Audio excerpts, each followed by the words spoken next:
വീണ്ടും വരുന്നവനായ യേശുക്രിസ്തുവിന്റെ നാമത്തിൽ എല്ലാവർക്കും സ്നേഹവന്ദനം. സകല മനുഷ്യരുടെയും പാവങ്ങൾക്കായി ക്രൂശിൽ മരിച്ച്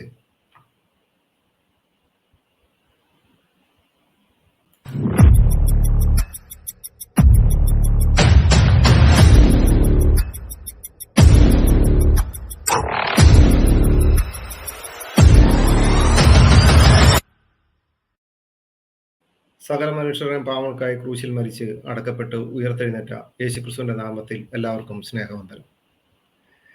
കുറച്ച് എപ്പിസോഡുകളായിട്ട് നമ്മൾ പല വിഷയങ്ങളായിട്ട് ചർച്ച ചെയ്തുകൊണ്ടിരിക്കുകയാണ്. എങ്കിൽ ഇന്നും ഒരു പ്രത്യേകമായിട്ടുള്ള വിഷയമാണ്. അതിൽ കഴിഞ്ഞ ദിവസം ഞാൻ മറുപടി കൊടുത്തുകൊണ്ടിരുന്ന ഉസ്താദ് അതിലൊരു കാര്യം പറയുന്നുണ്ട്. യേശു അവർക്ക് ദൈവമാണ്, എന്നാൽ നമ്മൾക്ക് പ്രവാചകനാണ്. യേശു ഞങ്ങൾക്ക് ദൈവമാണ്, സകലത്തിനെയും സൃഷ്ടിച്ചവനാണ് എന്ന് വേണ്ട ഞങ്ങൾക്ക് ഒരുപാട് കാര്യങ്ങൾ ക്രിസ്ത്യാനികളായ ഞങ്ങൾക്ക് യേശുവിനെ പറ്റി അനവധി കാര്യങ്ങൾ പറയാനുണ്ട്. എന്നാൽ നിങ്ങൾ ഈസയെ പറ്റി എന്താണ് പറയാനുള്ളത്? നിങ്ങൾക്ക് എന്താണ് ഈസയെ പറ്റി ഖുറാൻ്റെ അകത്തൂടെ അല്ലെങ്കിൽ ഹദീസിലൂടെ തെളിയിക്കാൻ സാധിക്കുന്നത്? എന്നെ കേൾക്കുന്ന ഏതെങ്കിലും ഒരു മുസ്ലിമിന് അതിന് മറുപടി പറയാൻ സാധിക്കുമോ? എനിക്ക് തോന്നുന്നില്ല. എങ്കിലും ഞാൻ ചോദിക്കുകയാണ്, നിങ്ങളുടെ ഈസയെ പറ്റി നിങ്ങളുടെ ഖുറാൻ, നിങ്ങളുടെ ഹദീസുകൾ എന്താണ് പറയുന്നത്? എന്താണ് അതിൽ പറഞ്ഞിട്ടുള്ളത്? ഒരു മനുഷ്യന് മാതൃകയാക്കാൻ പറ്റുന്ന എന്തെങ്കിലും ഈസയിലുണ്ടോ? ഞങ്ങളുടെ ചോദ്യങ്ങളാണ് കേട്ടോ. കാരണം നിങ്ങൾ യേശു ഈസ ഒന്നാണ്, അള്ളാഹു യഹോവ ഒന്നാണ് എന്നൊക്കെ പറഞ്ഞുകൊണ്ട് വരുമല്ലോ. വർഷങ്ങൾക്ക് മുമ്പ് ഞാനും അങ്ങനെ തന്നെയായിരുന്നു, ചിന്തയും പഠനവും ഒക്കെ. പക്ഷെ കൂടുതലായിട്ട് പുസ്തകങ്ങൾ വായിക്കുകയും പഠിക്കുകയും മനസ്സിലാക്കി വന്നപ്പോൾ വളരെ വ്യത്യാസമുണ്ടെന്ന് മനസ്സിലായി. ഒരു കാരണവശാലും ഈസ യേശുവായിട്ട് ഒന്നാണെന്ന് മനസ്സുകൊണ്ട് പോലും ചിന്തിക്കരുത്. അങ്ങനെ ആരെങ്കിലും പറയുന്നത് കേട്ട് കഴിഞ്ഞാൽ അത് അപ്പോൾ തന്നെ അത് തെറ്റാണെന്ന് പറയണം എന്നുള്ള ചിന്തയിലേക്ക് അവരെത്തി. അതെന്തുകൊണ്ടാണ്? നിങ്ങൾ ഈ യേശു ഈസ ഒന്നാണെന്നൊക്കെ പറഞ്ഞുകൊണ്ട് നമ്മളടുത്തേക്ക് വന്നിട്ട് അള്ളാഹുവിന്റെ ദീനാണ് ശരി, ഇതാണ് ഇസ്ലാമാണ് ശരി എന്നൊക്കെ പറഞ്ഞു വരുമ്പോഴത്തേനും അതിന് മറുപടി തരാതിരിക്കാൻ പറ്റത്തില്ലല്ലോ, പഠിക്കാതിരിക്കാൻ പറ്റത്തില്ലല്ലോ. അതുകൊണ്ടൊക്കെ തന്നെയാണ് ഇങ്ങനെ വന്നിരിക്കുന്നത്. അപ്പോൾ ആ ഉസ്താദ് പറഞ്ഞത് നമുക്കൊന്ന് കേട്ടു നോക്കാം. ആ സ്ട്രക്ചറിൽ നിന്നുകൊണ്ട് വിശ്വസിക്കാനേ നമുക്ക് നിർവാഹമുള്ളൂ. അവരും അങ്ങനെ തന്നെയല്ലേ പറഞ്ഞത്? ആദ്യ പേര് നിങ്ങൾ കണ്ടല്ലോ, യേശുക്രിസ്തുവാണ് ദൈവം, രക്ഷകൻ എന്ന് വിശ്വസിക്കുന്നവരാണ് യഥാർത്ഥ ക്രിസ്ത്യാനി എന്ന് പറയുന്ന പോലെ നമ്മുടെ വിശ്വാസം ഈസാ നബി അലൈഹിസ്സലാം അള്ളാഹുവിന്റെ ദൂതനാണ്. ഇവിടെ വന്നത് മുബശ്ശിറായിട്ടാണ്. ശേഷം ഒരു പ്രവാചകൻ വരാനുണ്ട്, അഷ്റഫുൽ ഖൽഖായി സല്ലല്ലാഹു അലൈഹി വസല്ലം എന്ന ദൂതൻ വരാനുണ്ട് എന്ന നിങ്ങൾ കേട്ടല്ലോ. യേശു ആദ്യമേ നിങ്ങൾ കേട്ടല്ലോ, യേശു അവർക്ക് ദൈവമാണ്. അവരതാണല്ലോ പറയുന്നത്. പറച്ചിൽ മാത്രമല്ല, ഒരു ക്രിസ്ത്യാനി, സത്യക്രിസ്ത്യാനികളായിട്ടുള്ള എല്ലാവരുടെയും വിശ്വാസം അത് തന്നെയാണ്. യേശു ഞങ്ങളുടെ ദൈവമാണ്, ഞങ്ങൾക്ക് അതിന് യാതൊരു വിധമായിട്ടുള്ള മാറ്റവും ഇല്ല. ത്രിയേക ദൈവത്തിൽ വിശ്വസിക്കുന്ന ഞങ്ങൾക്ക് അതിനൊരു മാറ്റവും ഇല്ല. ഞങ്ങൾക്ക് ഉറപ്പിച്ച് പറയാൻ പറ്റിയ യേശു ഞങ്ങളുടെ ദൈവം തന്നെയാണ്. പക്ഷെ എന്നാൽ നിങ്ങൾ പറയുന്നുണ്ട് ഞങ്ങൾക്ക് പ്രവാചകനാണ്. അതെങ്ങനെയാണ് ഉസ്താദെ ശരിയാകുന്നത്? യേശു ഈസ ഒന്നാണെന്ന് ഉസ്താദിന് എങ്ങനെ പറയാൻ സാധിക്കും? നിങ്ങൾക്ക് പറയാൻ സാധിക്കും, കാരണം നിങ്ങൾക്ക് തക്കിയ പറയാൻ എല്ലാ രീതിയിലും അനുവാദം ഉള്ളതുകൊണ്ട് നിങ്ങൾക്ക് അത് കുഴപ്പമില്ല. നിങ്ങൾക്കത് തക്കിയ പറഞ്ഞ് മുമ്പോട്ട് പോകാൻ നിങ്ങൾക്ക് സാധിക്കുന്നതാണ്. അതുകൊണ്ട് പിന്നെ കുഴപ്പമില്ലല്ലോ. ഇവിടെ നമുക്ക് യേശു ഈസ ഒന്നാണെന്നുള്ള കാര്യത്തിന്മേൽ നല്ല രീതിയിലൊരു പഠനം ആവശ്യമാണ്. അതിൻ്റെതായിട്ടുള്ള അടിസ്ഥാനത്തിൽ യേശുവിൻ്റെ ജനനവുമായിട്ട് ബന്ധപ്പെട്ട് തന്നെ നമുക്ക് ആദ്യമേ തുടങ്ങാം. ലൂക്കോസിന്റെ സുവിശേഷം 1-ാം അധ്യായം 28 മുതൽ 35 വരെയുള്ള ഭാഗത്ത് ഇങ്ങനെ എഴുതിയിരിക്കുന്നു. ദൂതൻ അവളുടെ അടുക്കൽ അകത്തി വന്ന് കൃപ ലഭിച്ചവളെ നിനക്ക് വന്ദനം, കർത്താവ് നിന്നോടുകൂടെ ഉണ്ട് എന്ന് പറഞ്ഞു. അവൾ ആ വാക്ക് കേട്ട് ഭ്രമിച്ചു, ഇതെന്തൊരു വന്ദനം എന്ന് വിചാരിച്ചു. ദൂതൻ അവളോട്, മറിയെ ഭയപ്പെടേണ്ട, നിനക്ക് ദൈവത്തിന്റെ കൃപ ലഭിച്ചു. നീ ഗർഭം ധരിച്ചോ ഒരു മകനെ പ്രസവിക്കും, അവന് യേശു എന്ന് പേർ വിളിക്കണം. അവൻ വലിയവനാകും, അത്യുന്നതന്റെ പുത്രൻ എന്ന് വിളിക്കപ്പെടും. കർത്താവായ ദൈവം അവന്റെ പിതാവായ ദാവീദിന്റെ സിംഹാസനം അവന് കൊടുക്കും. അവൻ യാക്കോബ് ഗൃഹത്തിന് എന്നേക്കും രാജാവായിരിക്കും, അവന്റെ രാജ്യത്തിന് അവസാനം ഉണ്ടാകുകയില്ല എന്ന് പറഞ്ഞു. മറിയ ദൂതനോട്, ഞാൻ പുരുഷനെ അറിയായികയാൽ ഇതെങ്ങനെ സംഭവിക്കും എന്ന് പറഞ്ഞു. അതിന് ദൂതൻ, പരിശുദ്ധാത്മാവ് നിന്റെ മേൽ വരും, അത്യുന്നതന്റെ ശക്തി നിന്റെ മേൽ നിഴലിടും, ആകയാൽ ഉത്ഭവിക്കുന്ന വിശുദ്ധ പ്രജ ദൈവത്തിന്റെ പുത്രൻ എന്ന് വിളിക്കപ്പെടും. വളരെ വ്യക്തമായിട്ട് വിശുദ്ധ വേദപുസ്തകത്തിൽ നമുക്ക് സുവിശേഷങ്ങളിൽ കാണാൻ പറ്റുന്നതായിട്ടുള്ള കാര്യമാണിത്. വളരെ വ്യക്തമായിട്ട് തന്നെ പറയുകയാണ്. കാരണം അവിടെ ചെല്ലുകയും ദൂതൻ ചെല്ലുകയും എന്താണ് സംഭവിക്കാൻ പോകുന്നത് എന്ന് വേണ്ട എല്ലാവിധ അടയാളങ്ങളും കൊടുക്കുന്നത്. എലിസബത്തിന്റെ കാര്യങ്ങളും എല്ലാം പറഞ്ഞ് അടയാളങ്ങളും എല്ലാം വളരെ വ്യക്തമായിട്ട് കൊടുത്തിരിക്കുക. ഈസ യേശു ഒന്നാണെന്ന് പറയുമ്പോഴത്തേന് ഈസയുടെ അമ്മയായ മറിയം എന്ന് പറയുന്ന ആ സ്ത്രീയുടെ അടുത്തേക്ക് ഇതുപോലെ ഇങ്ങനെ വന്ന് പറഞ്ഞതായിട്ട് എവിടെയെങ്കിലും ഉണ്ടോ? നിങ്ങൾ പറയുമല്ലോ എല്ലാം ഒന്നാണ്, എല്ലാം ഒന്നാണ്. അപ്പൊ നിങ്ങൾ പറയും കൈ കടത്തിയതാണ്, ബൈബിള് കൈ കടത്തി എന്നൊക്കെ പറഞ്ഞുകൊണ്ട് വരുന്ന സ്ഥിരം മുരട്ട് ന്യായങ്ങളുണ്ടല്ലോ നിങ്ങളിൽ. അത് വെച്ചുകൊണ്ട് ഞാൻ ചോദിക്കുകയാണ്, ആര് തിരുത്തി? എവിടെ വെച്ച് തിരുത്തി? തിരുത്തിയ വർഷം ഏത്? തിരുത്താനുണ്ടായ സാഹചര്യം എന്താണ്? ഇനി തിരുത്തിയെന്ന് പറയുമ്പോൾ തിരുത്താത്ത ബൈബിൾ എന്തെക്കാളും നിങ്ങളുടെ കാണുമല്ലോ. അങ്ങനെയെങ്കിൽ ആ തിരുത്താത്ത ബൈബിള് ഒന്ന് കൊണ്ടുവരുന്നത് വളരെ നല്ലതായിരിക്കും. ഖുറാന്റെ അകത്ത് പറയാണ് 3:47, അവൾ പറഞ്ഞു, എന്റെ രക്ഷിതാവേ, എനിക്ക് എങ്ങനെയാണ് ഒരു കുട്ടി ഉണ്ടാവുക? എന്നെ ഒരു മനുഷ്യന് സ്പർശിച്ചിട്ടില്ലല്ലോ. അല്ലാഹു പറഞ്ഞു, അങ്ങനെ തന്നെയാണെന്നു താൻ ഉദ്ദേശിക്കുന്നത്. അല്ലാഹു സൃഷ്ടിക്കുന്നു. അവനൊരു കാര്യം തീരുമാനിച്ചു കഴിഞ്ഞാൽ അതിനോട് ഉണ്ടാകൂ എന്ന് പറയുക മാത്രം ചെയ്തു, അപ്പോൾ അതുണ്ടാകും. അല്ല, ഈ ഉണ്ടാകൂ എന്ന് പറഞ്ഞപ്പോഴത്തേനും ഉണ്ടായായിരുന്നോ? 3:47 വെച്ച് അള്ളാഹു അത്രയ്ക്ക് സൃഷ്ടാവും സകലത്തിനെ സൃഷ്ടിച്ചവനും ഒക്കെ ആണെന്നുണ്ടെങ്കിൽ ഈ ഒരു വാക്ക് ഉണ്ടാകൂ എന്ന് പറഞ്ഞു കഴിഞ്ഞാൽ മാത്രം ഉണ്ടാകണമല്ലോ. ഉണ്ടായെന്നുണ്ടെങ്കിൽ ഇങ്ങനെ ഒരു ആയത്തിന്റെ ആവശ്യമില്ലല്ലോ. 4:171 വേദക്കാരെ നിങ്ങൾ മതകാര്യത്തിൽ അതിര് കവിയരുത്. അല്ലാഹുവിന്റെ പേരിൽ വാസ്തവമല്ലാതെ നിങ്ങൾ പറയുകയും ചെയ്യരുത്. മറിയമിന്റെ മകനായ മസീസ അല്ലാഹുവിന്റെ ദൂതനും മറിയമിലേക്ക് അവനിട്ട് കൊടുത്ത അവന്റെ വചനവും അവങ്കൽ നിന്നുള്ള ഒരു ആത്മാവും മാത്രമാകുന്നു. അതുകൊണ്ട് നിങ്ങൾ അല്ലാഹുവിലും അവന്റെ ദൂതന്മാരിലും വിശ്വസിക്കുക. അപ്പൊ ഈ ഉണ്ടാകുക എന്ന് പറഞ്ഞിട്ട് ഉണ്ടാകാത്തത് കൊണ്ട് മറിയമിലേക്ക് അവൻ ഇട്ടുകൊടുത്ത അവന്റെ വചനവും അവങ്കൽ നിന്നുള്ള ആത്മാവും ഒക്കെ അയച്ചു കൊടുത്തിട്ടും എന്ത് സൃഷ്ടി നടന്നില്ലേ? വിശുദ്ധ വേദപുസ്തകത്തിൽ യേശുക്രിസ്തുവിന്റെ ജനനവുമായിട്ട് ബന്ധപ്പെട്ട് 4 സുവിശേഷകന്മാർ പറയുന്നുണ്ടല്ലോ. 4 പേര് 4 രീതിയിലാണ് എഴുതിയിരിക്കുന്നത്. 4 സുവിശേഷങ്ങളിൽ പറയുമ്പോൾ യേശുക്രിസ്തുവിന്റെ ജനനവുമായിട്ട് ബന്ധപ്പെട്ട് എവിടെയെങ്കിലും അങ്ങനെ ഇതുപോലെ അഭിപ്രായ വ്യത്യാസങ്ങൾ എവിടെയെങ്കിലും വന്നിട്ടുണ്ടോ? 21:91 തന്റെ ഗുഹ്യസ്ഥാനം സൂക്ഷിച്ച ഒരുവളെയും മറിയമ്മിനെ ഓർക്കുക. അങ്ങനെ അവളിൽ നമ്മുടെ ആത്മാവിൽ നിന്ന് നാം ഊതുകയും അവളെ അവളുടെ മകനെയും നാം ലോകർക്ക് ദൃഷ്ടാന്തമാക്കുകയും ചെയ്തു. എന്നാൽ ഇവിടെ വലിയൊരു പ്രധാനമായിട്ടുള്ള ഒരു സംശയം വരികയാണ്.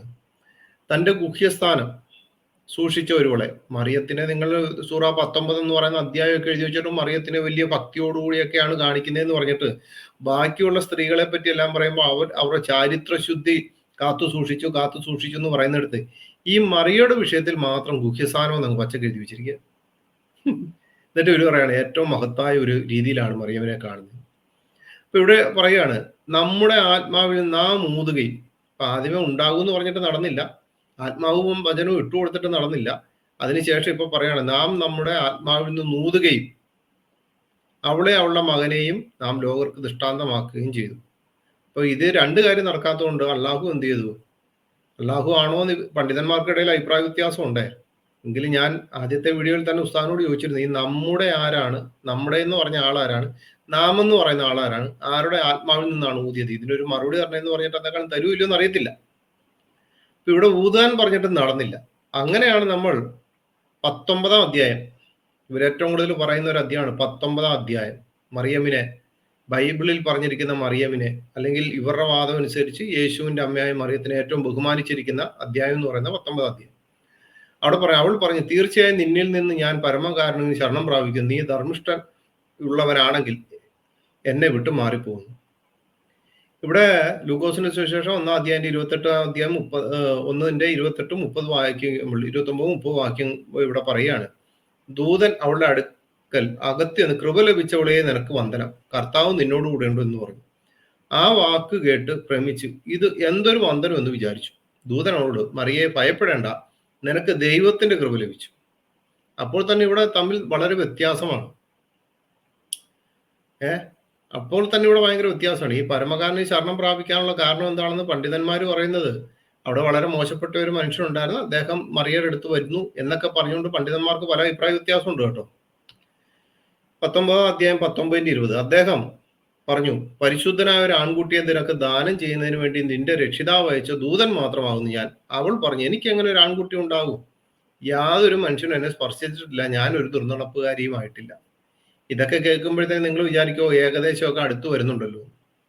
ഇവിടെ പറയുന്ന ഒരു കാര്യം നിങ്ങൾ പ്രധാനമായിട്ട് ശ്രദ്ധിക്കേണ്ടത്, പരിശുദ്ധനായ ഒരു ആൺകുട്ടിയെ നിനക്ക് ദാനം ചെയ്യുന്നതിന് വേണ്ടി നിന്റെ രക്ഷിതാവ് അയച്ച ഒരു ദൂതൻ മാത്രമാണ്. അപ്പൊ ഒരു ആൺകുട്ടിയെ കൊടുക്കുവാൻ വേണ്ടി അള്ളാഹു പറഞ്ഞു വിട്ട ഒരു ദൂതൻ മാത്രമാണ് ആര്? ഈ ദൂതൻ മാത്രമാണ് ആര്? ഈ പറയുന്ന ആ ജിബ്രീൽ എന്ന് പറയുന്നത്. ആരപ്പോ ഈ ദൂതനിലൂടെയാണോ ഈസയുടെ ജനനം? ബൈബിളിൻ്റെ അകത്ത് യേശു ഈസ ഒന്നാണെന്ന് വിശ്വസിക്കുന്ന കപട ക്രിസ്ത്യാനികളോടും കൂടെയാണ് ചോദിക്കുന്നത്. അങ്ങനെയെങ്കിൽ ഒരു ദൂതനിലൂടെയാണോ ബൈബിളിൽ പറഞ്ഞിരിക്കുന്ന മറിയ ഗർഭവതിയായത്? നിങ്ങളോട് ചോദിക്കുകയാണ്. ഏകദേശം ഒന്നാണെന്നൊക്കെ പറഞ്ഞുകൊണ്ട് വരുന്നുണ്ടല്ലോ, അതുകൊണ്ട് ചോദിച്ചതാണ്.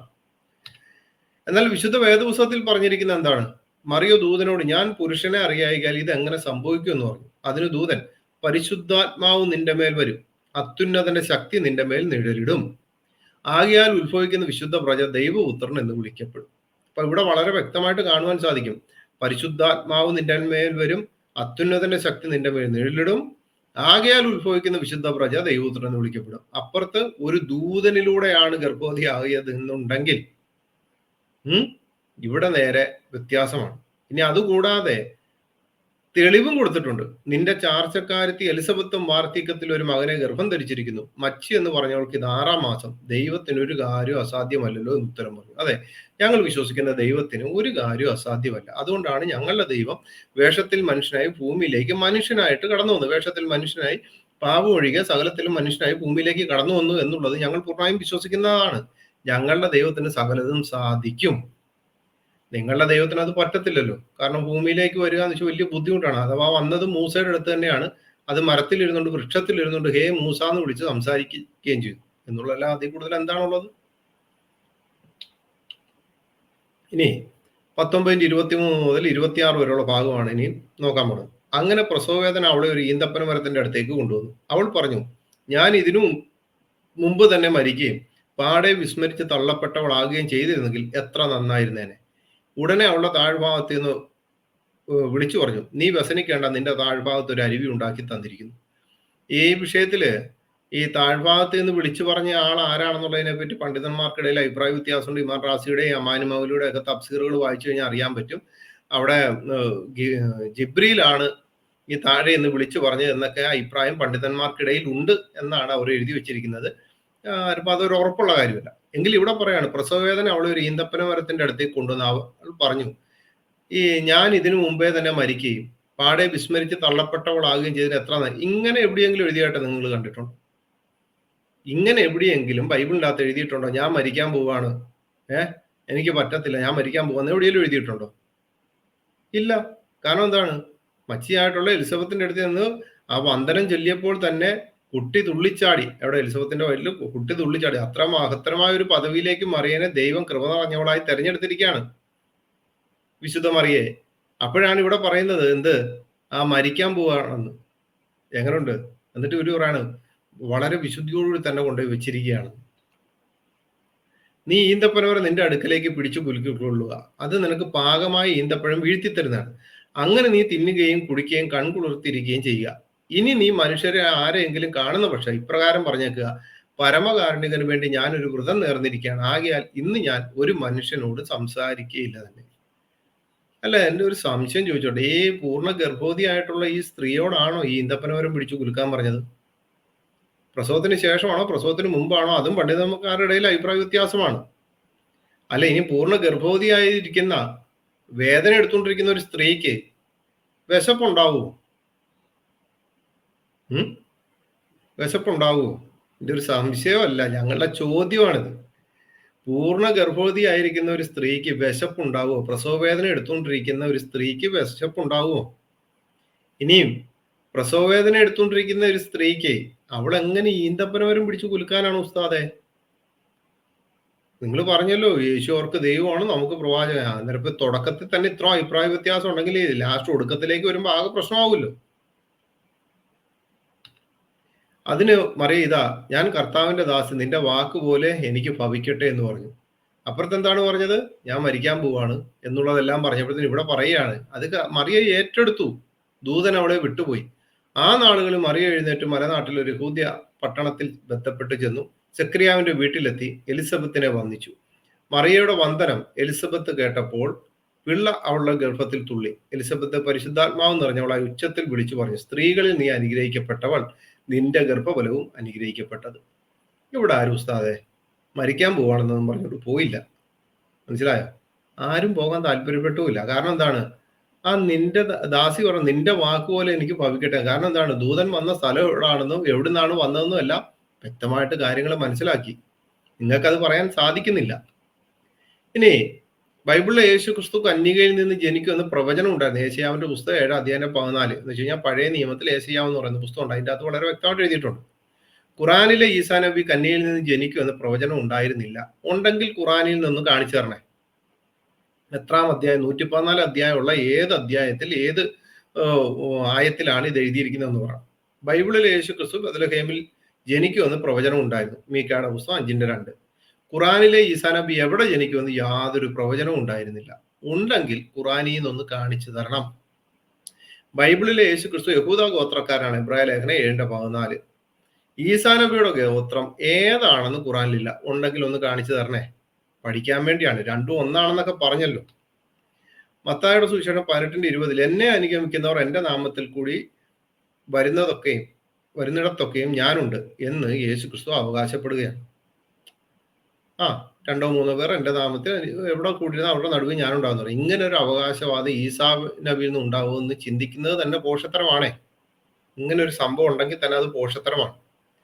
മത്തായിയുടെ സുവിശേഷം 28:18 സ്വർഗത്തിലും ഭൂമിയിലുള്ള സകല അധികാരവും തനിക്കാണെന്ന് യേശു ക്രിസ്തു അവകാശപ്പെടുന്നു.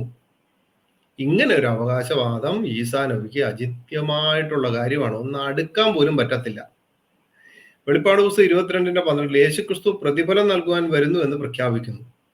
ഇതും ഈസാ നബി നടത്തിയിട്ടില്ലാത്ത ഒരു അവകാശവാദമാണ്. യോഹന്നാന്റെ സുവിശേഷം 5:32 നിങ്ങൾ തിരുവെഴുത്തുകളെ ശോധന ചെയ്തു, അവയിൽ നിങ്ങൾക്ക് നിത്യജീവൻ ഉണ്ട് നിങ്ങൾ നിരൂപിക്കുന്നുവല്ലോ, അവ എനിക്ക് സാക്ഷ്യം പറയുന്നു എന്ന് യേശു ക്രിസ്തു അവകാശപ്പെടുന്നു. മുൻപുള്ള തിരുവെഴുത്തുകളെ കുറിച്ചോ അവയിൽ തന്നെ കുറിച്ച് എന്തെങ്കിലും പരാമർശം ഉണ്ടതിനെ കുറിച്ചോ ഈസാ നബി ഒരു അക്ഷരം വേണ്ടിയിട്ടില്ല. അതുകൂടാതെ പ്രസവം കഴിഞ്ഞ് എഴുന്നേറ്റ് വരുന്ന ആ മറിയയുടെ അടുത്ത് അല്ലാഹു പറയാണ്, ഇന്ന് ആരോടും ഞാൻ മിണ്ടത്തില്ല. എന്തിനാണ് ഈ കള്ളത്തരം? ഒരു വ്രതം എടുത്തിരിക്കുകയാണ്, ഞാൻ ആരോടും മിണ്ടത്തില്ല. അങ്ങനെ പറയണം. ആരിപ്പോ കള്ളത്തരം പറയാനും പഠിപ്പിച്ചോ? യേശുക്രിസ്തു പറഞ്ഞു, ആകയാൽ നിങ്ങൾ പുറപ്പെട്ട് പിതാവിന്റെയും പുത്രന്റെയും പരിശുദ്ധാത്മാവിന്റെയും നാമത്തിൽ സ്നാനം കഴിപ്പിച്ചും ഞാൻ നിങ്ങളോട് കൽപ്പിച്ചതൊക്കെ പ്രമാണിപ്പാൻ തക്കവണ്ണം ഉപദേശിച്ചും കൊണ്ട് സകല ജാതികളെയും ശിഷ്യരാക്കി കൊള്ളുവിൻ. ഞാനോ ലോകാവസാനത്തോളം എല്ലാ നാളും നിങ്ങളോട് കൂടെ ഉണ്ടെന്ന് അരുളി ചെയ്തു. ഈ ഖുറാനിലെ ഈസാ നബി ഇങ്ങനെ പറഞ്ഞതായിട്ട് ഖുറാനിലോ ഹദീസിലോ എവിടെയെങ്കിലും ഉണ്ടോ? ഒന്ന് കാണിച്ചു തരാമോ? നിങ്ങൾ പറഞ്ഞല്ലോ ഇത് നമുക്ക് പ്രവാചകനാണെന്ന്. ഈസയ്ക്ക് ഇഞ്ചിയിൽ ഇറക്കി കൊടുക്കുമായിരുന്നു, അത് അള്ളാഹു പഠിപ്പിക്കുമായിരുന്നു. മൂസക്ക് എന്താണ് കൊടുത്തതെന്നുള്ള കാര്യത്തിൽ നിങ്ങളുടെ അഭിപ്രായ വ്യത്യാസമുണ്ട്. ഇനി ഈസയ്ക്ക് ഇത് കൊടുത്തത് എങ്ങനെയാണ്? ബൈബിളിലെ യേശു ക്രിസ്തു സർവത്തിനും മീതെ ദൈവമായി എന്നേക്കും വാഴ്ത്തപ്പെട്ടവനാണെന്ന് ബൈബിൾ അനുസിദ്ധമായി അടിവരയിട്ട് പ്രഖ്യാപിക്കുമ്പോൾ, റോമാലേഖനം 9:5 പറയുമ്പോൾ ഖുറാനിലെ ഈസാ നബി അള്ളാഹുവിന്റെ വെറും ഒരു അടിമയാണെന്ന് ഖുറാൻ പറയുന്നത് എവിടെയെങ്കിലും ഇങ്ങനെ പറയുന്നതായിട്ട് ബൈബിളിൽ പറഞ്ഞിരിക്കുന്ന പോലെ തന്നെ എവിടെയെങ്കിലും ഉള്ളതായിട്ടുണ്ടെങ്കിൽ ഒന്ന് പറയണേ. ബൈബിളിൽ യേശു ക്രിസ്തു മനുഷ്യരെ അവരുടെ പാപങ്ങളിൽ നിന്ന് രക്ഷിപ്പാൻ വേണ്ടി വന്നവനാണെങ്കിൽ ഖുറാനിലെ ഈസാ നബി ഇസ്രയേൽ സന്തതികൾക്ക് ദൈവം നിഷിദ്ധമാക്കിയത് അനുവദിച്ചു കൊടുക്കാൻ വേണ്ടി വന്നവനാണ്. ബൈബിളിലെ യേശു ക്രിസ്തു മനുഷ്യവർഗത്തിന്റെ പാപം തന്റെ പാപമില്ലാത്ത ശരീരത്തിന്മേൽ വഹിച്ചുകൊണ്ട് ക്രൂശിന്മേൽ കയറിയവനാണെങ്കിൽ ഖുറാനിലെ ഈസാ നബി ക്രൂശിക്കപ്പെട്ടയോ ഇല്ലയോ എന്നതിനെ സംബന്ധിച്ച് മുസ്ലിം പണ്ഡിതന്മാർ ഇപ്പോഴും തർക്കത്തിലാണ്.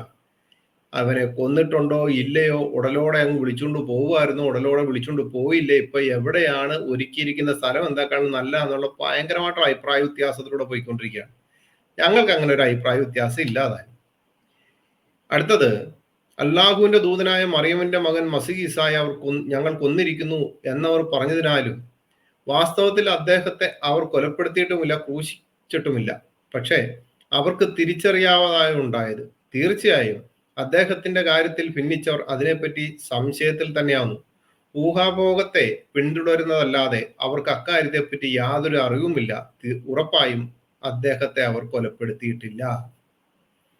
എങ്ങനുണ്ട് ബ്രാക്കറ്റിലുള്ളതൊക്കെ എന്ന് വെച്ച് കഴിഞ്ഞാല് ഈ പഴയകാല പണ്ഡിതന്മാർ ഇമറാസിയപ്പോൾ ഉള്ളവരുടെ അടുത്തൊന്നും ഈ ബ്രാക്കറ്റ് ഒന്നും ഇല്ല. അതുകൊണ്ടൊക്കെയാണ് ബ്രാക്കറ്റ് ഒഴിവാക്കി വിടുന്നത്. ബ്രാക്കറ്റിന് വലിയ പ്രാധാന്യം ഇല്ല. ചില സമയത്ത് മുസ്ലിങ്ങൾക്കിടയിൽ തന്നെ ബ്രാക്കറ്റിന് പ്രാധാന്യവും ഇല്ലാത്തതുമായിട്ടുള്ള പല അവസ്ഥകളും ഉണ്ട് താൻ. എന്നാൽ ഈ ആയത്തിന്റെ ഇതിൽ ഭയങ്കര അഭിപ്രായ വ്യത്യാസമാണ്. ഈ 457 ഇമാം റാസിയുടെ തഫ്സീറിൽ എഴുതിയിരിക്കുന്ന ഇവിടെ ഇസ്ലാമിക പണ്ഡിതന്മാർക്കിടയിൽ പല അഭിപ്രായങ്ങളുമുണ്ട്. എങ്കിലും ഭൂരിപക്ഷവും പറയുന്ന ഇപ്രകാരമാണ്: യഹൂദികൾ ഈസാ നബിയെ വധിക്കാൻ തീരുമാനിച്ചപ്പോൾ അല്ലാഹു അദ്ദേഹത്തെ ആകാശത്തേക്ക് ഉയർത്തി. പൊതുജനങ്ങൾക്കിടയിൽ കുഴപ്പമുണ്ടാകുമെന്ന് ഭയന്ന ജൂത നേതാക്കൾ ഏതോ ഒരാളെ വധിക്കുകയും ക്രൂശിൽ തറയ്ക്കുകയും അത് മസീഹ ആണെന്ന് പറഞ്ഞ് പരത്തുകയും ചെയ്തു. ജനങ്ങളിൽ പലരും ഈസാ നബിയുടെ പേര് കേട്ടിട്ടുണ്ടെന്നല്ലാതെ അദ്ദേഹത്തെ അവർക്ക് അറിയുമായിരുന്നില്ല. എന്ത് കള്ളത്തരമാണ്! 3 വർഷത്തോളമാണ് ഈസാ നബിയുടെ പ്രവർത്തനം ആ ഉസ്താദ് പറഞ്ഞു. എന്നേക്കാൾ ഈ ഉസ്താദിനേക്കാളും ബുദ്ധി ഒന്നെങ്കിൽ കൂടുതലാണ് ഇമാം റാസിക്ക്, അല്ലെങ്കിൽ ഇദ്ദേഹത്തെക്കാൾ ബുദ്ധി കുറവാണ്. 3 വർഷത്തോളം തന്റെ പ്രവർത്തനങ്ങൾ നടത്തിയെങ്കിൽ ഈ ബാക്കിയുള്ള വർഷങ്ങൾ ആ സമൂഹത്തിൽ തന്നെയല്ലേ ഈസാ നബി ജീവിച്ചത്? നിങ്ങളുടെ വാദം വെച്ചുകൊണ്ട് യേശു ജീവിച്ചത് ശരിയല്ലേ? എന്നിട്ട് ഇങ്ങനെയൊക്കെ കള്ളത്തരം എഴുതി വെക്കാവും, അദ്ദേഹത്തെ അവർക്ക് അറിയുമായിരുന്നില്ല. അടുത്തത്, ശിഷ്യന്മാരിൽ പെട്ട 10 പേരുമായി ഈസയെ ഒരു മുറിയിൽ തടഞ്ഞു വെക്കുകയും ശേഷം പുറത്തു കൊണ്ടുവന്ന് കൊല്ലാനായി ചെല്ലുകയും ചെയ്തപ്പോൾ ഈസാ നബിയെ കാണിച്ചു കൊടുക്കാൻ ചെന്നയാൾക്ക് അല്ലാഹു നബിയുടെ രൂപസാദൃശ്യം കൊടുക്കുകയും ഈസയെ ആകാശത്തേക്ക് ഉയർത്തുകയും ചെയ്തു. അവർ ആ മനുഷ്യനെ വധിക്കുകയും കുരിശിൽ തറയ്ക്കുകയുമാണ് ഉണ്ടായത്. മാദ്രാസിയുടെ തഫ്സീറിൽ എഴുതി വെച്ചിരിക്കുകയാണ്. എന്ത് പോഷത്തരമാണ് എഴുതി വെച്ചിരിക്കുന്നത്! ഇതുപോലെ പോഷത്തരം എഴുതി വെക്കാവോ നിങ്ങൾക്ക്? ശിഷ്യരിൽപ്പെട്ട 10 പേരുമായി ഈസ ഒരു മുറിയിൽ തടഞ്ഞു വെക്കുകയും, ഇത് നിങ്ങളുടെ ആശയമാണല്ലോ, നിങ്ങളുടെ പണ്ഡിതന്മാർക്കിടയിലുള്ള അഭിപ്രായ വ്യത്യാസമാണ്. എങ്കിലും യേശു തന്നെയാണ് ഈസ എന്ന് പറയുമ്പോഴത്തേനും ഞങ്ങൾക്ക് ഇതിന്റെ ഒരു പോഷത്തരമാണെന്നേ പറയാൻ പറ്റത്തുള്ളൂ. ഈസാ നബിയെ കാണിച്ചു കൊടുക്കാൻ ചെന്നയാൾ, ഈസാ നബിയെ കാണിച്ചു കൊടുക്കാൻ ചെന്നയാൾ ആരാണ്? ഖുറാനിൽ നിന്ന് ഒരു തെളിവ് തരാൻ സാധിക്കുമോ? ഈസാ നബിയെ കാണിച്ചു കൊടുക്കാൻ ചെന്ന ആൾ ആരാന്ന് ഖുറാനിൽ നിന്ന് ഒരു തെളിവ് തരണം എന്നെ കേൾക്കുന്നവര്. അല്ലാഹു നബിയുടെ രൂപ സാദൃശ്യം കൊടുത്തു. അതെന്താണ്? ഒരു തെറ്റും ചെയ്യാത്ത ഒരാളുടെ ശരീരത്തിലേക്ക് ഈസയുടെ രൂപസാദൃശ്യം കൊടുത്തിട്ട് അദ്ദേഹത്തെ ക്രൂശിൽ തറച്ചോ? എന്ത് പോഷത്തരമാണ്! ഈസ എന്നിട്ട് ആകാശത്തേക്ക് ഉയർത്തിക്കൊണ്ടു പോവുകയും ചെയ്തു. ഖാദിയാനികളുടെ ഖുറാന്റെ അകത്ത് ഈ ആയത്തെടുത്ത് നോക്കിക്കഴിഞ്ഞാൽ, ഇവിടെ നോക്കിക്കഴിഞ്ഞാൽ കാണാൻ പറ്റുന്ന എന്താണ്? പ്രകൃതി സഹജമായ രീതിയിൽ വരിപ്പിക്കുകയും എന്നിട്ട് അവനെ ഉയർത്തി എന്നാണ് എഴുതി വെച്ചിരിക്കുന്നത്. ഇവിടെ പറയാണ് കാണിച്ചു കൊടുക്കാൻ ചെന്നയാൾ. ഇത് ആരാണ് ഈ കാണിച്ചു കൊടുക്കാൻ ചെന്നത്? എന്തിന് കാണിച്ചു കൊടുക്കാൻ വേണ്ടി ചെന്നു? എന്തെങ്കിലും ഉത്തരവുണ്ടെങ്കിൽ ഖുറാനിൽ നിന്ന് ഒരു തെളിവ് തരണേ. ഇനി ഈസ അമാൻ മൗലവിയുടെ തഫ്സീറിൽ എഴുതിയിരിക്കുകയാണ്: ഈസ കൊല്ലപ്പെടുകയോ ക്രൂശിക്കപ്പെടുകയോ ഉണ്ടായിട്ടില്ല. എന്നാൽ പിന്നെ അദ്ദേഹത്തിന്റെ കഥ എന്തായി? അതെ, അദ്ദേഹത്തെ തന്റെ അടുക്കിലേക്ക് ഉയർത്തി. ഇതാണ് സംഭവിച്ചത്. ഉയർത്തൽ എങ്ങനെയാണ് ഉണ്ടായത്? ജഡത്തോടു കൂടിയോ? അല്ല. ഉറക്കത്തിലോ ഉണർച്ചയിലോ? അദ്ദേഹം ഇപ്പോൾ എവിടെയുണ്ട്? അവിടെ അദ്ദേഹത്തിന്റെ ജീവിത രീതി എങ്ങനെയാണ്? ഇതൊന്നും അള്ളാഹു വ്യക്തമാക്കിയിട്ടില്ല. ഉറപ്പിച്ചും വിശദീകരിച്ചും പറയത്തക്ക വേറെ തെളിവുകളുമില്ല. എന്നാൽ ഈ സംശയങ്ങൾക്ക് സ്വയം സമാധാനം കണ്ടെത്തുക. ജഡത്തോടു കൂടിയാണോ? ഒരു പിടുത്തമില്ല. ഉറക്കം കിടന്നപ്പോഴാണോ? അവർക്കറിയില്ല. ഉണർന്നിരുന്നപ്പോഴാണോ? അവർക്ക് അറിയത്തില്ല. ഉണർച്ചയിലാണോ എന്നൊക്കെ പറയുന്ന പഴയകാല എഴുത്താണ് കേട്ടോ. പഴയകാല തഫ്സീറിൻ്റെ അകത്ത് അങ്ങനെയൊക്കെയാണ്. പഴയകാല തഫ്സീറല്ല, പഴയകാല എഴുത്തു ഭാഷയിൽ അങ്ങനെയൊക്കെയാണ്. അവിടെ അദ്ദേഹത്തിന്റെ ജീവിത രീതി എങ്ങനെയാണ്? ഇതൊന്നും ഒരു പിടുത്തമില്ല. അടുത്തത്, അദ്ദേഹത്തെ അവർ കൊലപ്പെടുത്തിയിട്ടില്ല എന്നും അദ്ദേഹത്തെ അവർ ക്രൂശിച്ചിട്ടില്ല എന്നും പറഞ്ഞതിലെ അദ്ദേഹം എന്ന സർവനാമം കൊണ്ട് വിവക്ഷ ശരീരവും ആത്മാവും ചേർന്നുള്ള ഈസാ നബി അല്ലാതെ മറ്റൊന്നുമല്ലെന്ന് പറയേണ്ടതില്ലല്ലോ. എന്നിരിക്കെ അതേക്കുറിച്ച് പക്ഷെ അള്ളാഹു അദ്ദേഹത്തെ ഉയർത്തി എന്ന് പറയുമ്പോൾ അതേ ശരീരവും ആത്മാവും ചേർന്നുള്ള ഈസയെ തന്നെ ആയിരിക്കുവാനേ ഉയർത്തിയുള്ളൂ. മറ്റൊരർത്ഥം കൽപ്പിക്കുന്നത് സാഹസവും യുക്തിഹീനവുമാകുന്നു. ഓരോരോ പണ്ഡിതന്മാർക്കിടയിലുള്ള അഭിപ്രായ വ്യത്യാസങ്ങളാണ് നിങ്ങൾ ഈ കാണുന്നത്. ക്രൂശിക്കപ്പെട്ടു, മരിച്ചു, അടക്കപ്പെട്ടു, ഉയർത്തെഴുന്നേറ്റ യേശു ക്രിസ്തു, ഞങ്ങൾക്കതിൽ യാതൊരു വിധമായിട്ടുള്ള അഭിപ്രായ വ്യത്യാസമില്ല. കാരണം സ്വർഗത്തിൽ നിന്ന് വന്നിട്ട് സ്വർഗത്തിലേക്ക് മടങ്ങിപ്പോയവനാണ് കർത്താവായ യേശു ക്രിസ്തു. ഞങ്ങൾക്കതിൽ ഉറപ്പുമുണ്ട്. അടുത്തത് അമാനുമോലിയുടെ തഫ്സീർ, ഒരാളുടെ തന്നെ തഫ്സീറിലുള്ള അഭിപ്രായ വ്യത്യാസങ്ങളാണ്. അദ്ദേഹം സ്ഥിതി ചെയ്യുന്ന എവിടെ തന്നെ ആയിരുന്നാലും അവിടെ ജീവിക്കാൻ ആവശ്യമായ എല്ലാ സാഹചര്യങ്ങളും അദ്ദേഹത്തിന് അവിടെ ഉണ്ടാക്കി കൊടുക്കുവാനും അദ്ദേഹത്തിന്റെ പ്രകൃതം ആ സാഹചര്യങ്ങളുമായി ഇണങ്ങുവാനും കഴിവുള്ളവനാണല്ലോ. അല്ലാഹു ഭൂമിയിൽ ജീവിക്കാൻ ഭക്ഷണവും വെള്ളവും വായുവും അനിവാര്യമൊക്കെ ആക്കി വെച്ച അതേ സൃഷ്ടാവിന് അവ കൂടാതെ ജീവിക്കാനുള്ള വല്ല വ്യവസ്ഥിതി ഏർപ്പെടുത്തുവാനോ അവിടേക്ക് യോജിച്ച വല്ല ജീവിത രീതി ഉണ്ടാക്കി കൊടുക്കുവാനോ പ്രയാസമൊന്നുമില്ല. നിലവിലുള്ള ഭൗതിക നിയമങ്ങളിൽ നിന്നെല്ലാം വ്യത്യസ്തമാക്കിക്കൊണ്ട് പിതാവില്ലാതെ അദ്ദേഹത്തെ ജനിപ്പിക്കുകയും മറ്റാർക്കും സിദ്ധിക്കാത്ത ഒരു പ്രത്യേകതയായി അവിടുത്തെ ഭൂമിയിൽ നിന്ന് ഉയർത്തുകയും ചെയ്ത സ്ഥിതിക്ക് അദ്ദേഹത്തിന് പ്രത്യേകമായ ഒരു ജീവിത രീതി അവിടെ അള്ളാഹു നൽകിയില്ലെങ്കിൽ അതിൽ അവിശ്വസനീയമായ ഒന്നും തന്നെയില്ല. വളരെ മനോഹരമായ ആചാരം. അദ്ദേഹം സ്ഥിതി ചെയ്യുന്ന എവിടെയാണെന്ന് അവർക്കറിയില്ല. എല്ലാ സാഹചര്യങ്ങളും അദ്ദേഹത്തിനോട് ഉണ്ടാക്കി കൊടുക്കുക. എന്താണ് ഈ എഴുതി വെച്ചിരിക്കുന്നത്? എന്നിട്ട് പറയുകയാണ് ക്രിസ്ത്യൻ പണ്ഡിതന്മാർക്കിടയിൽ അവരുടെ ചിന്താഗതികൾ തെറ്റാണ്, മോശമാണെന്നൊക്കെ പറഞ്ഞു വരുന്നത്. നിങ്ങളുടെ ചിന്താഗതികളിൽ തെറ്റ് അല്ല. ഈ അള്ളാഹുവിലേക്ക് ഉയർത്തിക്കൊണ്ട് പോയ സ്ഥലത്ത് ഇപ്പോഴും ഈസ മരിക്കാതെ ജീവനോട് ഇരിക്കുകയാണെന്നുണ്ടെങ്കിൽ ഇപ്പൊ എത്ര വയസ്സായി കാണും? ഉസ്താദ് പറയുന്നുണ്ടല്ലോ 3 വർഷക്കാലമായിരുന്നു എന്നൊക്കെ പറയുന്നുണ്ടല്ലോ. പണ്ഡിതന്മാര് പറയുന്നുണ്ടല്ലോ 33 വർഷം എന്നൊക്കെ പറയുന്നുണ്ടല്ലോ. കാരണം ഈ ഖുറാനിൽ പറയുന്ന സ്വർഗത്തിലേക്ക് ഒരു മുസ്ലിം മരിച്ചു ചെല്ലുമ്പോൾ 33 വയസ്സുള്ളവനായിട്ടാണല്ലോ ചെല്ലുന്നത്.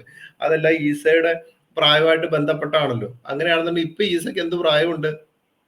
അദ്ദേഹത്തിന് ആ സാഹചര്യം, കാരണം നിങ്ങൾ പറഞ്ഞിട്ടുണ്ടല്ലോ ഇസ്ലാമിൽ ഒരു പുരുഷനും ഒറ്റയ്ക്ക് ജീവിക്കാൻ പാടില്ല, ഇസ്ലാമിൽ ഒരു സ്ത്രീ ഒറ്റയ്ക്ക് ജീവിക്കാൻ പാടില്ല, അവർ വിവാഹിതരായിട്ട് തന്നെ ജീവിക്കാം. അപ്പൊ ഈസ ഇപ്പൊ വിവാഹിതനാണോ അല്ലയോ? ഖാദിയാനികൾ പറയുന്നത് 120 വയസ്സ് വരെ കാശ്മീരിൽ വന്ന് ജീവിച്ചു ഭാര്യയും 2 മക്കളും ഒക്കെ ഉണ്ടായിരുന്നതാണ്. അപ്പൊ ആ ആശയം അദ്ദേഹത്തിന് ഭൂമിയിൽ വെച്ച് ഇങ്ങനെ ഒരു അവസരം കൊടുത്തിരിക്കുന്നു. സ്വർഗത്തിലാണോ ഈസ? ഞങ്ങൾക്ക് എന്തെങ്കിലും ഉറപ്പുണ്ട് കേട്ടോ. സ്വർഗത്തിൽ നിന്ന് ഇറങ്ങി വന്നിട്ട് സ്വർഗത്തിലേക്ക് മടങ്ങിപ്പോയവനായ കർത്താവായ യേശുക്രിസ്തു സ്വർഗത്തിലുണ്ടെന്ന് ഞങ്ങൾ പൂർണ്ണമായും വിശ്വസിക്കുന്നു. അപ്പോസ്തല പ്രവൃത്തിയില് സ്തഫാനോസിനെ കല്ലെറിഞ്ഞു കൊല്ലുന്ന ആ സമയത്ത് അവൻ പരിശുദ്ധാത്മാവിനാൽ സ്വർഗത്തിലേക്ക് നോക്കുമ്പോൾ അവിടെ നിപ്പുണ്ടാണ്. ഒരു കുഴപ്പമില്ല. ഞങ്ങൾക്ക് വളരെ സന്തോഷമാണ്. കാരണം ഞങ്ങൾ വിശ്വസിക്കുന്ന ഞങ്ങളുടെ കർത്താവായ യേശുക്രിസ്തു സ്വർഗത്തിൽ വസിക്കുന്നു. ആ സ്വർഗത്തിൽ വസിക്കുന്ന ദൈവം വേഷത്തിൽ മനുഷ്യനായി ഭൂമിയിലേക്ക് വന്നു. ഞങ്ങൾക്കതിൽ യാതൊരുവിധ മടിയില്ല പറയാൻ. കാരണം ഞങ്ങളുടെ വിശുദ്ധ വേദപുസ്തകത്തിൽ അത് വരച്ച് കാണിച്ചിരിക്കുന്നു. അനേകർ അതിൽ വിശ്വസിക്കുന്നു. അതുകൊണ്ട് അവർ നിത്യജീവൻ അവകാശികളായി തീരുന്നു. അള്ളാഹുവിന്റെ അടിമയായിട്ട് ഭൂമിയിലേക്ക് വന്ന ആ ഈസയും ദൈവപുത്രനായ ദൈവമായ ഞങ്ങളുടെ രക്ഷകനായ നാഥനായ ഞങ്ങളുടെ സകലത്തിന്മേൽ ഞങ്ങളെ സ്നേഹിക്കുന്ന, ഞങ്ങൾക്ക് സ്നേഹിക്കാൻ പറ്റുന്ന ആ കർത്താവായ യേശുക്രിസ്തു അടിമയല്ല, ഞങ്ങൾക്ക് നിത്യജീവൻ തരാമെന്നാണ്. അവനിൽ വിശ്വസിക്കുന്നവർ ദൈവമക്കളായി തീർന്നിട്ടുണ്ട്. ഉസ്താദിനും ദൈവമകനാകാം, എന്നെ കേൾക്കുന്നവർക്ക് ദൈവമകനാകാം, ദൈവമകളാകാം. അവനെ വായി കൊണ്ട് ഏറ്റുപറയുക. ബൈബിളിലെ യേശുക്രിസ്തു ക്രൂശിൽ മരിക്കുക, അടക്കപ്പെട്ട് 3-ാം നാൾ ഉയർത്തെഴുന്നേറ്റവനുമാണെന്ന് വിശുദ്ധ വേദപുസ്തകത്തിൽ വളരെ വ്യക്തമായിട്ട് എഴുതിയിരിക്കുന്നു. ലോകത്ത് അനേക മരണത്തിന്റെ വർഷാവർഷ ആചാരങ്ങൾ നടക്കുമ്പോഴും വർഷത്തിൽ മാത്രം ചിലവരുടെ മരണത്തെപ്പറ്റി പ്രസംഗിക്കുമ്പോഴും എല്ലാ ദിവസവും ഉലകത്തിൽ ഒരു മരണത്തെപ്പറ്റി പ്രസംഗിക്കുന്നുണ്ടെങ്കിൽ അത് കർത്താവായ യേശുക്രിസ്തുവിന്റെ മരണത്തെ പറ്റിയാണ്. ആ കർത്താവായ യേശുക്രിസ്തുവിന്റെ മരണത്തെപ്പറ്റി ഉലകത്തിൽ ഏറ്റവും കൂടുതൽ പ്രസംഗം നടക്കുന്നു.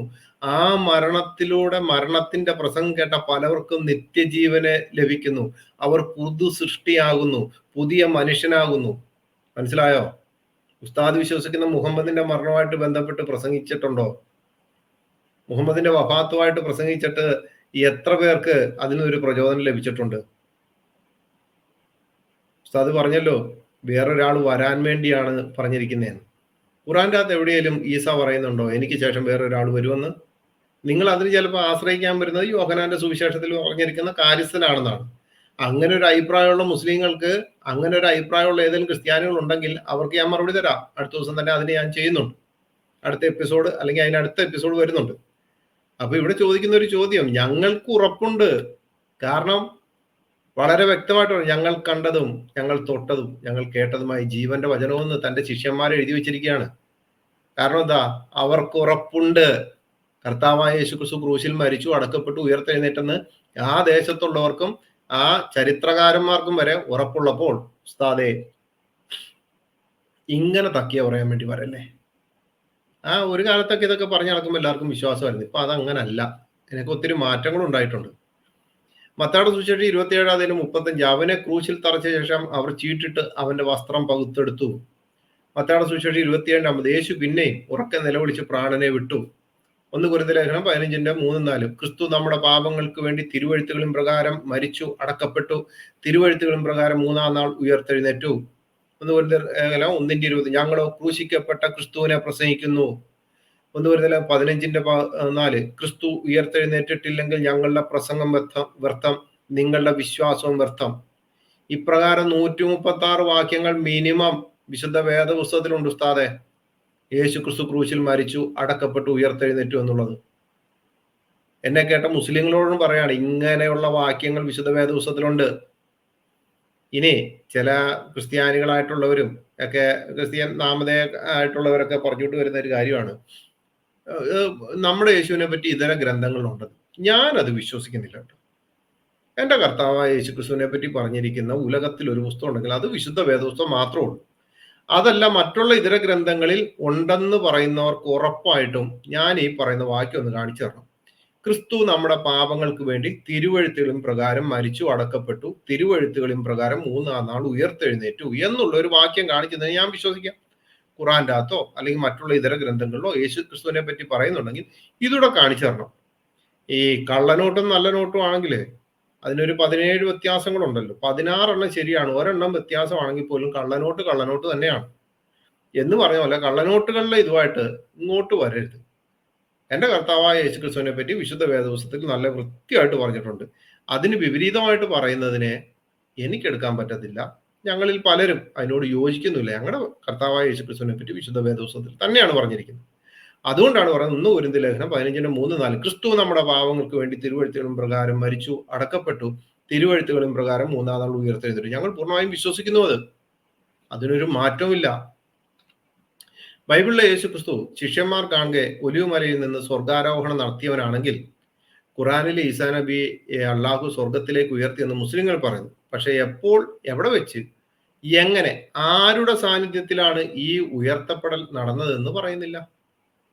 ഉണ്ടെങ്കിൽ ഒന്ന് കാണിച്ചു തരണേ. എത്ര പേര് കണ്ടു? ഖുറാനിൽ നിന്നൊന്ന് കാണിച്ചു തരണേ. എത്ര പേര് അത് കണ്ടു?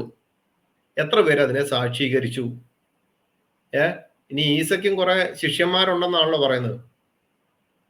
തഫ്സീറിന്റെ അകത്തും എല്ലാം പറയുന്നുണ്ടല്ലോ, ഖുറാന്റെ അകത്തും ഒക്കെ പറയുന്നുണ്ടല്ലോ. അങ്ങനെയെങ്കിൽ ഈ ഈസയുടെ ഉയർത്തിന്റെ സമയത്ത് എവിടെയാണ് എഴുതി വെച്ചിരിക്കുന്നത്? പിന്നെ ഈസയെ പറ്റി പറയുന്ന ഒരു ഭാഗം എന്ന് വെച്ച് കഴിഞ്ഞാല് മലക്കിന്റെ ഇബിലീസിന്റെ കുത്തുകൊള്ളാതെ ജനിച്ചു. അത് ഖുറാന്റെ അകത്തല്ല, അത് ഹദീസിന്റെ അകത്തുള്ളതാണ്. ഒരാൾ പറഞ്ഞു അത് ഖുറാന്റെ അകത്തുണ്ടല്ലോ. ഖുറാന്റെ അകത്തല്ല, അത് ഹദീസിന്റെ അകത്താണ്. അപ്പോൾ ഇവിടെ ചോദിക്കുന്ന ചോദ്യം, ഞാൻ ഇപ്പോഴും പറഞ്ഞു, ഖുറാനിൽ പറയുന്ന ഈസയുമായിട്ട് ബൈബിളിലെ യേശു ക്രിസ്തുവിന് യാതൊരുവിധ ബന്ധവും ഇല്ല. ചിലവര് ചിലപ്പോൾ ഒരു ആശയത്തിനൊക്കെ വേണ്ടി ഒന്ന് ചേർത്ത് വെച്ചൊക്കെ സംസാരിക്കും. നടക്കുന്ന കാര്യമല്ല. നിങ്ങൾ ഏത് രീതിയിൽ ശ്രമിച്ചു കഴിഞ്ഞാലും അത് നടക്കുന്ന കാര്യമല്ല. സ്നേഹത്തിൽ സത്യം മാത്രം സംസാരിക്കുക. ബൈബിളിലെ യേശു ക്രിസ്തു തനിക്കായി കാത്തു നിൽക്കുന്നവരുടെ രക്ഷയ്ക്ക് വേണ്ടി വീണ്ടും വരുന്നവനും തന്റെ ജനത്തെ തന്റെ അടുക്കൽ ചേർത്ത് കൊള്ളുന്നവനും ആണെങ്കിൽ ഖുറാനിൽ പറയുന്ന ഈസ ഹദീസിന്റെ തെളിവിന്റെ അടിസ്ഥാനത്തിൽ സ്വഹീഹുൽ ബുഖാരി അധ്യായം 34 ഹദീസ് നമ്പർ 1044 പേജ് 396 വെച്ച് പറയുകയാണ്, അബൂ ഹുറൈറ എന്ന റസൂൽ പറഞ്ഞു, എന്റെ ആത്മാവ് ആരുടെ കയ്യിലാണ് അവൻ സത്യം. മറിയമിന്റെ പുത്രൻ ഒരു നീതിമാനായി വിധികർത്താവായി നിങ്ങളിലേക്ക് വരാറിട്ടുണ്ട്. അദ്ദേഹം കുരിശ് തകർക്കുകയും പന്നിയെ കൊല്ലുകയും നികുതി ഇല്ലാതാക്കുകയും ചെയ്യും. പിന്നെ ധനത്തിന്റെ ഒഴുക്കുണ്ടാകും, ഒരാളും അത് സ്വീകരിക്കുകയില്ല. ഏകദേശമൊക്കെ ഈ കോപ്പി അടിക്കുമ്പോൾ മൊത്തം എഴുതാൻ പറ്റത്തില്ല എന്ന് പറഞ്ഞാൽ ഏകദേശമൊക്കെ ശരിയാണ്. എങ്ങനെയാണ്?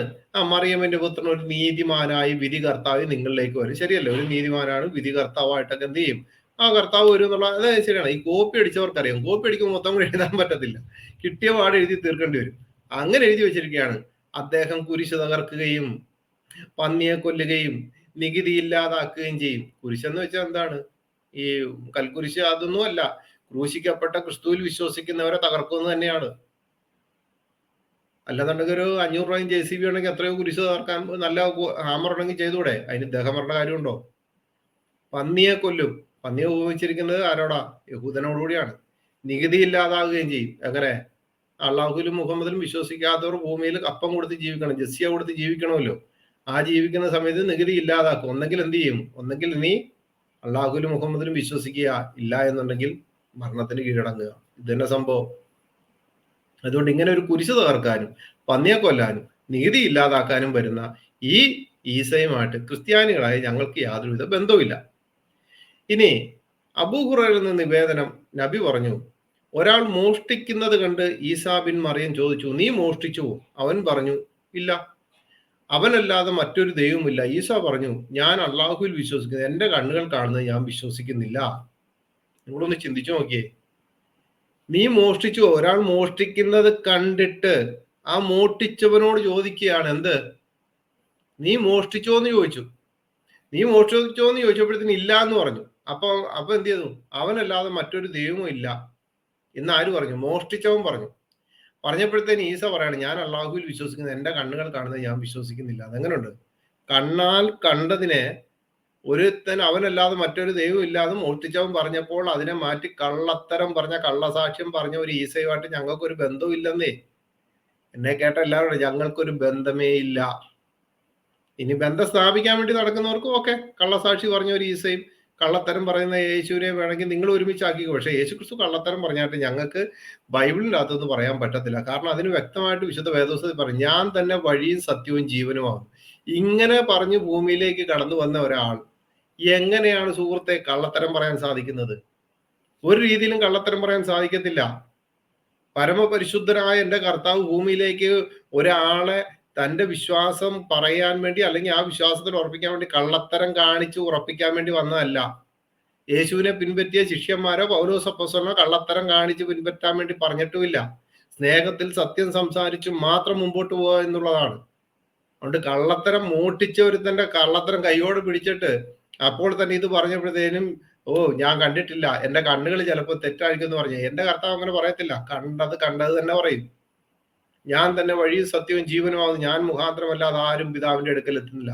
ഞാൻ എന്ന് പറയുന്ന ആരാ? എന്റെ കർത്താവ് തന്നെ പറയാണ്, ഞാൻ തന്നെ വഴിയും, ഞാൻ തന്നെ സത്യമാണ്, ഞാൻ തന്നെ ജീവനാണ്. അത്ര ഉറപ്പ് പറഞ്ഞ ആള് എങ്ങനെയാണ് കള്ളനാകുന്നത്? എങ്ങനെ കള്ളത്തരം പറയാൻ സാധിക്കും? അതുകൊണ്ട് പറയാണ്, ഇങ്ങനെയുള്ള കാര്യങ്ങളുമായിട്ട് ഞങ്ങളുടെ അടുത്തേക്ക് വരുമ്പോൾ ഒന്ന് ശ്രദ്ധിക്കുക. യേശു എന്താണെന്ന് ഞങ്ങൾക്കറിയാം, ഈസ എന്താണെന്ന് നിങ്ങൾക്കും അറിയാം. ഇതിനെ രണ്ടുപേരെയും കൂടെ ഒരുമിച്ചാക്കാൻ വേണ്ടി നിങ്ങൾ ശ്രമിക്കരുതേ മുസ്ലിങ്ങളെ. ക്രിസ്ത്യാനികളായ ഞങ്ങളുടെ ചോദ്യം ഒന്ന്, ഈശോയുടെ പേരിന്റെ അർത്ഥം എന്താണ്? 2, ഈശോയുടെ വംശാവലി ഖുർആനിൽ നിന്നും തരാൻ സാധിക്കുമോ? 3, ഈശോയുടെ ജനനവുമായി ബന്ധപ്പെട്ട് ഖുർആനിൽ പ്രവചനങ്ങൾ വല്ലതും ഉണ്ടോ? 4, മറിയമിലേക്ക് ഊതിയത് അല്ലാഹുവോ മലക്കോ? 5, മുഹമ്മദിന്റെ ഭാര്യമാരോ മറിയമോ ഏറ്റവും ഉത്തമർ? ഒന്ന് പറയണേ. ഞങ്ങളുടെ ചോദ്യം ഒന്നുകൂടെ പറയാണ്, ഈസയുടെ പേരിന്റെ അർത്ഥം എന്ത്? ഞങ്ങൾക്ക് ഞങ്ങളുടെ രക്ഷകൻ യേശു. ഈസയുടെ വംശാവലി ഖുർആനിൽ നിന്ന് തരണം. നിങ്ങൾ ബൈബിളിൻ്റെ അകത്ത് വംശാവലിക്ക് വലിയ പ്രശ്നമാണെന്നൊക്കെ പറഞ്ഞുകൊണ്ട് വരുന്നുണ്ടല്ലോ. 2 സുവിശേഷകർ എഴുതിയിരിക്കുന്ന വംശാവലി അവിടെയും പ്രശ്നം, ഇവിടെയും പ്രശ്നമാണെന്ന്. പ്രശ്നമില്ലാത്ത ഒരു വംശാവലി നിങ്ങൾ ഖുർആനിൽ നിന്ന് ഈസയുടെ കാണിച്ചു തരും. ഈസയുടെ ജന്മവുമായി ബന്ധപ്പെട്ട് ഖുർആനിൽ പ്രവചനങ്ങളുണ്ടോ? ഉണ്ടെങ്കിൽ ഒന്ന് പറയണേ. ഈസയ്ക്ക് മുമ്പുള്ള ഏതെങ്കിലും പ്രവാചകന്മാര് ഈസയുടെ ജന്മമായിട്ട് ബന്ധപ്പെട്ട് എവിടെയെങ്കിലും എഴുതിയിട്ടുണ്ടെങ്കിൽ 1 മുതൽ 114 അധ്യായമുള്ള ഖുർആന്റെ അകത്ത് എവിടെയാണ് എഴുതിയിരിക്കുന്നതെന്ന് ഒന്ന് തെളിയിക്കണേ. വാമൊഴിയല്ല, ഇതുപോലൊക്കെ തെളിവ് നടത്തി സംസാരിക്കണം. മറിയമിലേക്ക് ഊതിയത് അല്ലാഹുവോ മലക്കോ? നമ്മുടെ ആത്മാവിൽ നിന്ന് നാം ഊതി എന്നൊക്കെ പറയുന്നുണ്ടല്ലോ, അതാണ്. മുഹമ്മദിന്റെ ഭാര്യമാരാണോ മറിയമോ ഏറ്റവും ഉത്തമം? ആരാണെന്നൊന്ന് പറയണേ. ഉത്തമയായിട്ടുള്ള സ്ത്രീ ആരാണെന്നൊന്ന് പറയണേ. അപ്പോൾ നമ്മൾ പറഞ്ഞു വന്ന വിഷയം വെച്ച് നോക്കുകയാണെന്നുണ്ടെങ്കിൽ ഉസ്താദെ, അല്ലെങ്കിൽ എന്നെ കേട്ടവരോട് പറയുകയാണ്, നിങ്ങൾക്ക് കാര്യം ഏകദേശം ബോധ്യമായിട്ടുണ്ട്. ഒരു രീതിയിലും നമ്മളുടെ കർത്താവായ യേശു ക്രിസ്തുവും ഖുറാനിൽ പറയുന്ന ഈസയായിട്ട് യാതൊരുവിധ ബന്ധവുമില്ല. ഇനിയും തെളിവുകൾ അധികം നിരത്താവുന്നതേ ഉള്ളൂ. എങ്കിലും ഇവിടെ കൊണ്ട് നിർത്തുന്നില്ല. ഇനി ഈസയും യേശുവായിട്ടുള്ള വ്യത്യാസങ്ങൾ ഇനിയും വന്നുകൊണ്ടേയിരിക്കും. പല ഖുറാനും ഹദീസും തഫ്സീറുകളും എല്ലാം എടുത്ത് നോക്കുമ്പോഴത്തേക്ക് നമുക്ക് മനസ്സിലാവുമല്ലോ. അപ്പൊ ഇവിടെ പറയുന്ന വളരെ പ്രധാനമായിട്ടുള്ള ഒരു കാര്യം, ഒരു കാരണവശാലും മനസ്സുകൊണ്ട് പോലും യേശുവും ഈസയും ഒന്നാണെന്ന് എന്നെ കേട്ടവരാരും ചിന്തിക്കരുത്. നിങ്ങളുടെ വീടുകളിൽ, നിങ്ങളുടെ കുടുംബങ്ങളിൽ, നിങ്ങളുടെ മക്കളോട് ഈ വിവരം പറയണം. ഒരു രീതിയിലും ഞങ്ങൾക്ക് യോജിക്കാൻ പറ്റത്തില്ല. പഠിക്കാൻ പോകുന്ന സ്ഥലങ്ങളിൽ, കോളേജുകളിലോ സ്കൂളുകളിലോ ഒക്കെ ഇതുപോലുള്ള കുട്ടികൾ, നമ്മുടെ കുട്ടികൾ ഇതുപോലുള്ള ചില ചോദ്യങ്ങൾക്ക് നടുവിൽ വരുമ്പോഴത്തേനും കുട്ടികളോട് പറഞ്ഞേക്കണം, നിങ്ങൾ നിങ്ങളുടെ വിശ്വാസമായിട്ട് ജീവിച്ചോ, ഞങ്ങൾ ഞങ്ങളുടെ വിശ്വാസമായിട്ട് ജീവിച്ചോളാം, വെറുതെ ഇത് അങ്ങോട്ടും ഇങ്ങോട്ടും എല്ലാം ശരിയാണ്, ആ ഒരു സ്നേഹബന്ധത്തിന് വേണ്ടി വരണ്ട എന്നുള്ള കാര്യം നമുക്ക് തുറന്നു പറയാം. അവരത് തുറന്നു പറയുമല്ലോ. ഇപ്പം മുഹമ്മദ് പ്രവാചകനാണോ ഈസ പ്രവാചകനാണോ എന്നൊക്കെ ചോദിച്ചാൽ അവർ പറയും നീ പഠിക്കാൻ വന്നല്ലേ, പഠിച്ചിട്ട് പോക്കോളാൻ പറയും. അവർക്കത് പറയാനുണ്ട്. നമ്മുടെ ആൾക്കാർക്ക് പിന്നെ അത് പറയാൻ പറ്റും. നമ്മൾ ഭയങ്കര കാരുണ്യത്തിന്റെ ആൾക്കാരാണ്. നമ്മളെല്ലാവരും നല്ല രീതിയിൽ കാരുണ്യം കാണിച്ച് ഇപ്പം ഒട്ടകത്തിന് ഇടം കൊടുത്ത സ്ഥലം പോലെ, മനസ്സിലായോ? പക്ഷെ തിരിച്ചങ്ങോട്ട് ചോദ്യം ചോദിച്ചു കഴിഞ്ഞാൽ ഒട്ടകപ്പക്ഷി മണ്ണിൻ്റെ അകത്ത് തല പൂഴ്ത്തി വെച്ചിരിക്കുന്ന നമുക്ക് ഇരിക്കത്തേ ഉള്ളൂ. അത് വേറൊരു വശം കൂടെ.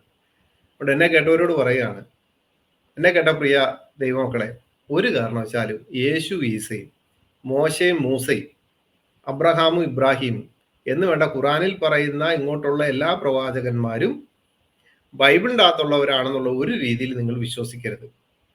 പ്രത്യേകിച്ച് യേശു ക്രിസ്തുവും ഈസയും ഒന്നാണെന്ന് ഒരു കാരണവശാലും വിശ്വസിക്കരുതേ.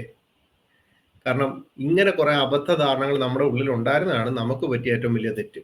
ഒരു കാരണവശാലും അങ്ങനെ വിശ്വസിക്കരുത്. ഒരു കാര്യം പറയാം, എന്നെ കേട്ട ഉസ്താദിനോടും എന്നെ കേട്ട എല്ലാവരോടും പറയാണ്, ആകാശത്തിന് കീഴിൽ ഭൂമിക്ക് മുകളിൽ രക്ഷിക്കപ്പെടുവാൻ ഏകനാമ കർത്താവായ യേശു ക്രിസ്തുവാണ്.